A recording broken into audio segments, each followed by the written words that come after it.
Ito ang GMA Regional TV News. Balita naman tayo sa Visayas at Mindanao mula sa GMA Regional TV. May namatay sa sunog sa isang bahay sa Bacolod City.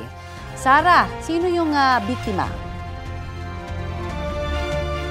Connie, isang batang magdadalawang taong gulang ang nasawi matapos matrap sa sunog sa Barangay Mandalagan. Sugatan naman sa sunog ang kanyang ate na 6 na taong gulang. Nasa trabaho raw ang kanilang ina nang sumiklab ang sunog. Umalis din daw noon ang 2 pagkapatid na mga biktima para makipista.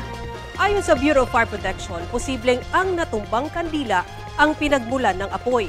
Wala raw kuryente noon sa bahay. Ayon sa ina ng mga biktima, wala naman siyang sinisisi sa nangyari.